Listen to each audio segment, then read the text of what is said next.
The golden light of the morning sun spilled across the dusty streets of Ouagadougou, casting long shadows as President Ibrahim Traoré stepped out of the presidential palace. Unlike most world leaders cocooned in armored convoys, Traoré walked alone, a quiet ritual that kept him connected to the heartbeat of EGS people. The city pulsated with familiar life. The sharp cries of vendors, the laughter of children in narrow alleys, the hum of motorcycles weaving through the morning rush. Dressed in modest traditional attire, he moved through the streets not as a ruler herb of Tehran, but as one of Tehran. Then, near the central market, something made him stop. Beneath the sparse shade of an old Beggar, sat an elderly man on a makeshift bench of worn wooden crates, as he bought over a faded, yet gebeten book. Uit in the man's ragged clothing or frail posture zetka ut Traoré's bread. It was something in the way he read, something eerily familiar, and then it struck him like thunder. Professor Dama, he whispered, the name stirred Marmauri's long buried. He was no longer president in that moment, just a student again, sitting in a dusty classroom, watching as his very men lit fires in young minds, speaking of ethics, dignity, and justice with unwavering conviction. Adama had done more than teach.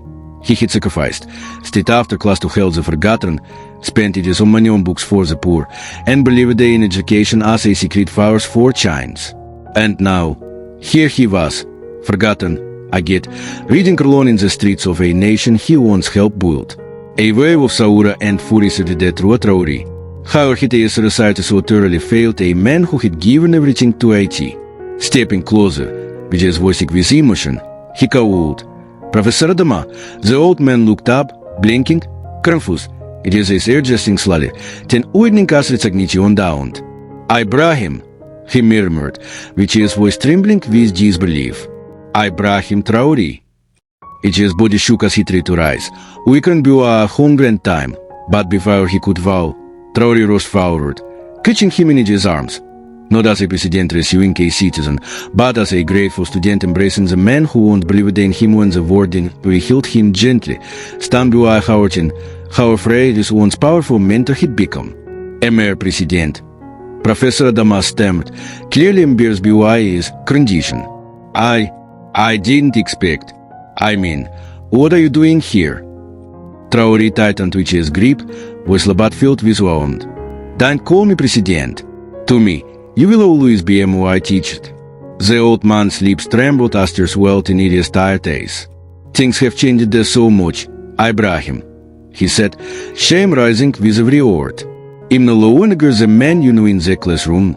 But Traoré, now holding both of the professor's wetted hands, shook his head. You will never stop being the man who taught me the meaning of dignity. Round Tehran, the market buzzed on, windows shouting, children laughing, but within this fragile union, time stood still. Tell me, Traoré asked gently, how did this happen? How did you end up here? There was a long silence. The professor looked down at each's trembling hands, the pride in each's heart wrestling with the pain on each's face. Finally, he spoke. MOI house was taken to unpaid debts.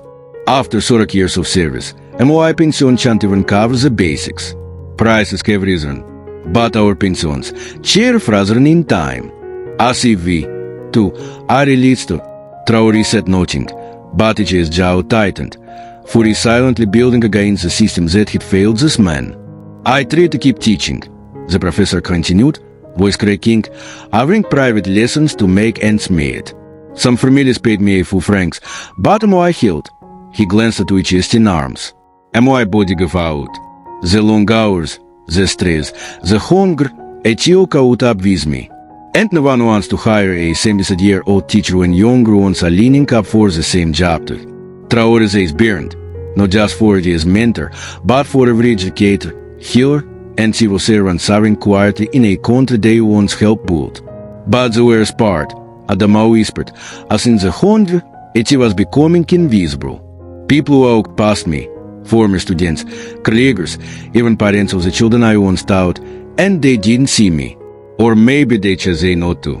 I became a ghost in the streets of a city where I once meant something to.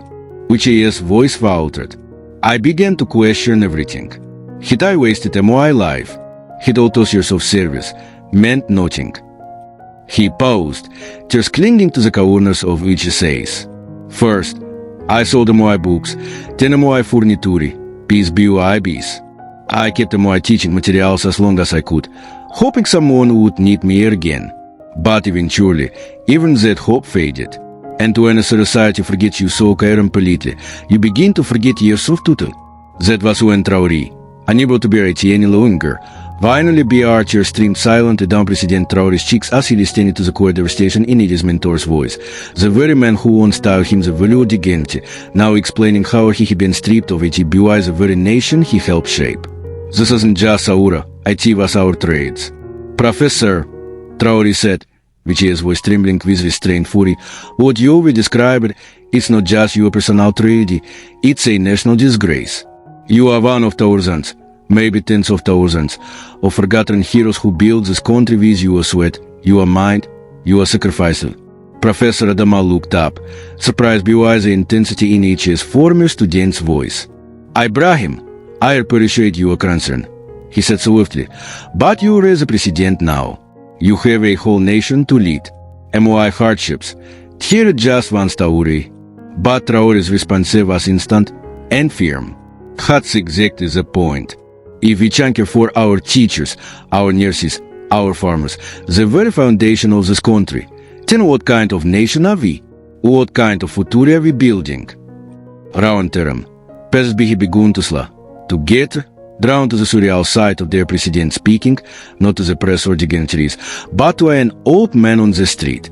Some recognized Professor Adama, and whispered Mamauris passed through the crowd, stories of their voice, some personality teacher who once shaped their lives. Traoré noticed the attention, but ignored IT. This moment wasn't for the cameras.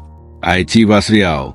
Without hesitation, he helped Professor Adama to his feet, gently steadying his frail frame. Come with me, he said with quiet vows. Let's talk somewhere more comfortable, more importantly, let's begin thinking this. Now, the professor hesitated, overwhelmed. Ibrahim, even if rest for charity.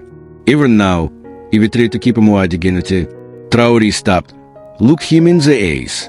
This isn't charity, professor. This is justice. And it's long overdue.